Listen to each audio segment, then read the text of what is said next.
కూటమిలో కీచకులు. అవును, మీరు వింటుంది అక్షరాల నిజం. ఇప్పుడు కూటమి పార్టీలో కీచకుల పర్వం నడుస్తుంది సోషల్ మీడియాలో. ఒకానొకప్పుడు వైఎస్ఆర్ కాంగ్రెస్ పార్టీ అధికారంలో ఉన్నప్పుడు ఆ పార్టీలో ఎంతోమంది కీచకుల కన్నా నీచంగా వ్యవహరించారు. వారిలో ప్రధానంగా చెప్పుకుంటూ పోతే ఓ బోరుగడ్డ అనిల్, ఓ శ్రీరెడ్డి, అదేవిధంగా ఇంకా ఎంతోమంది సోషల్ మీడియా వేదికగా నీచాతి నీచంగా మాట్లాడి ఆ పార్టీ పతనానికి కారణమయ్యారు. ఇప్పుడు అలాంటి సీనే తెలుగుదేశం పార్టీలో రివర్స్ అవుతుందంట. అయితే 2 రోజుల క్రితం ఎవరైతే కిరణ్ చేబ్రోలు అనేటువంటి ఈ కీచకుడు మాట్లాడినటువంటి ఆ మాటలు ఏవైతే ఉన్నాయో అవి ప్రస్తుతం వైరల్గా మారినాయి. సాక్షాత్తు ఆంధ్రప్రదేశ్ రాష్ట్రానికి మాజీ ముఖ్యమంత్రి జగన్మోహన్ రెడ్డి గారి సతీమణి భారతీరెడ్డి గారి మీద ఈ కీచకుడు చేసినటువంటి మాటలు కనుక వింటే మనిషి అనేవాడు నిజంగా విస్తుపోవాల్సిందే. ఎవరైనా సరే నోటి మీద వేలేసుకోవాల్సిందే. ఎంత నీచంగా మాట్లాడాడో తెలుసా? ఒకసారి వినిపిస్తా చూడండి. వాడి పెళ్ళం ఎందుకని అవినాష్ రెడ్డికి ఉదయం పూట 3 గంటలకు ఫోన్ చేసిద్ది. అఫ్ కోర్స్ జగన్మోహన్ రెడ్డి గారు మాట్లాడిన మాటలు తప్పే. పోలీసు వ్యవస్థకు సంబంధించి ఆయన మాట్లాడిన మాటల మీద రాష్ట్ర వ్యాప్తంగా కాదు దేశవ్యాప్తంగా జగన్మోహన్ రెడ్డి మీద పూర్తి స్థాయి ఒక వ్యతిరేకత ఏర్పడుతుంది పోలీస్ డిపార్ట్మెంట్లో. అయితే ఖచ్చితంగా దాని కొంతమంది డిపార్ట్మెంట్కి సంబంధించిన పెద్దలు ఆయన మీద న్యాయపరంగా పోరాటం చేసేందుకు సిద్ధమవుతున్నారు. అయితే ఏ హోదాతోటి ఈ కీచకుడు జగన్మోహన్ రెడ్డి గారి సతీమణి భారతీరెడ్డి గారిని అత్యంత నీచంగా అవమానిస్తూ ఉన్నటువంటి ఈ వీడియో చూస్తే ఎవరికైనా సరే కడుపు రగిలిపోవాల్సిందే, రక్తం మరిగిపోవాల్సిందే. ప్రత్యర్థులు సైతం కూడా బాధపడేటువంటి విధంగా జుగుప్సాకరంగా మాట్లాడుతున్నటువంటి ఈ కీచకుడు పేరు కిరణ్ చేబ్రోలు కిరణ్. ఇతను గత కొంతకాలంగా సోషల్ మీడియా పరమావధిగా చేసుకొని కొన్ని యూట్యూబ్ ఛానల్స్ దగ్గరికి వెళ్ళి ఇంటర్వ్యూ పెట్టించుకొని మహిళల గురించి ప్రత్యేకించి చెప్పంటే వైఎస్ఆర్ కాంగ్రెస్ పార్టీ మహిళల గురించి నీచాతి నీచంగా మాట్లాడుతున్నాడు. గతంలో కూడా విడుదల రజనీ గారి గురించి చాలా నీచంగా చండాలంగా మాట్లాడాడు. ఇతనితో పాటు మరికొంతమంది కీచకులు వైకాపా జెండాలను మెడలో వేసుకొని వైఎస్ఆర్ కాంగ్రెస్ పార్టీకి సంబంధించినటువంటి నేతల ఇళ్లలోని ఆడవాళ్ళను నీచాతి నీచంగా అవమానిస్తున్నారు.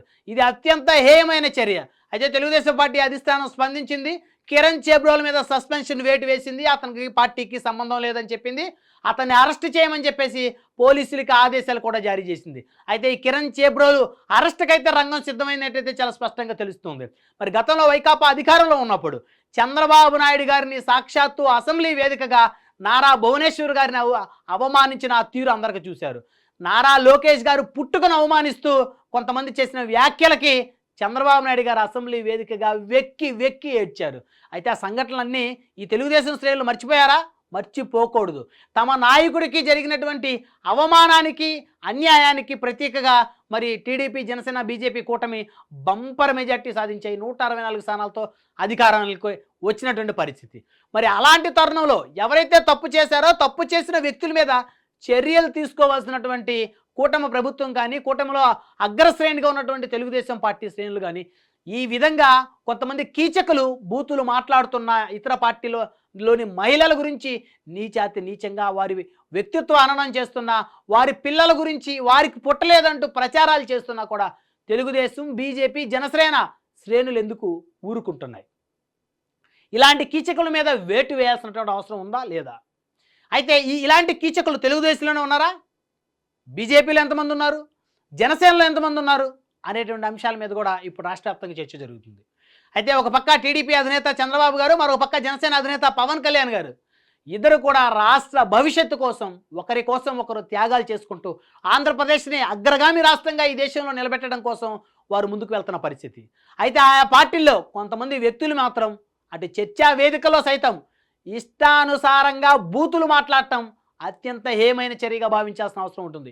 ఇలాంటి కీచకుల్ని టీడీపీ జనసేన బీజేపీ పార్టీలో చర్చా వేదికలోకి వెళ్ళి పరాయి పార్టీలకు సంబంధించినటువంటి వ్యక్తుల నాయకుల ఆడవాళ్లను అవమానించేలా మాట్లాడే వారి మీద కనుక ఆయా పార్టీలు వేటు వేయకపోతే గతంలో వైఎస్ఆర్ కాంగ్రెస్ పార్టీకి పట్టిన గతే కూటమి పార్టీలకు కూడా పడుతుంది అని చెప్పడం ఎలాంటి అతిశయోక్తి కాదని చెప్పుకోవచ్చు.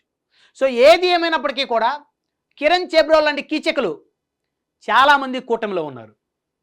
కొంతమంది చెప్పాలంటే వైఎస్ఆర్ కాంగ్రెస్ పార్టీ జెండాలను మెల్లో వేసుకొని ఆ పార్టీలకు సంబంధించినటువంటి మహిళల మీద నీచంగా మాట్లాడుతున్నారు.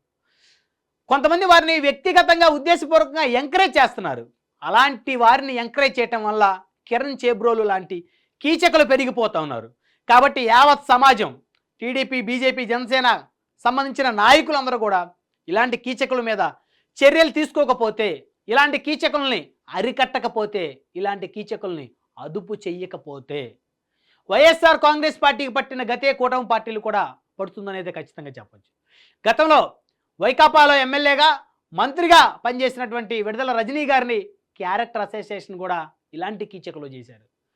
ఆవిడకి వైకాపాలో ఒక సీనియర్ నేతకి అక్రమ సంబంధాన్ని అంటగట్టి సోషల్ మీడియా వేదికగా ఒక బీసీ మహిళను వ్యక్తిత్వ హననం చేసినటువంటి కీచకులు చాలామంది ఈ రాష్ట్రంలో ఉన్నారు.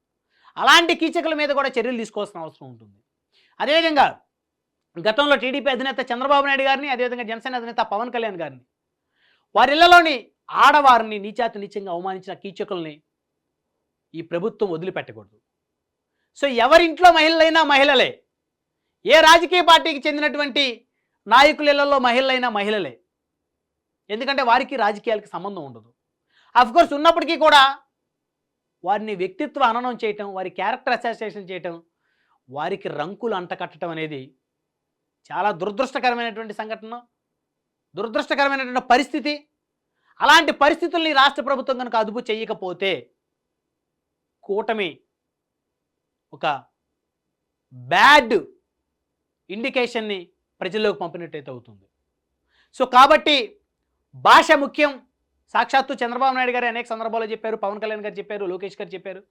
భాష అనేది చాలా ముఖ్యం. గతంలో వైకాపాలో ఇలాంటి కీచకులు మాట్లాడటం వల్ల జగన్మోహన్ రెడ్డి గారు వారిని కంట్రోల్ చెయ్యకపోవటం వలన ఆ పార్టీ రాజకీయంగా పతనావస్థకు చేరుకున్న పరిస్థితి ఏర్పడింది.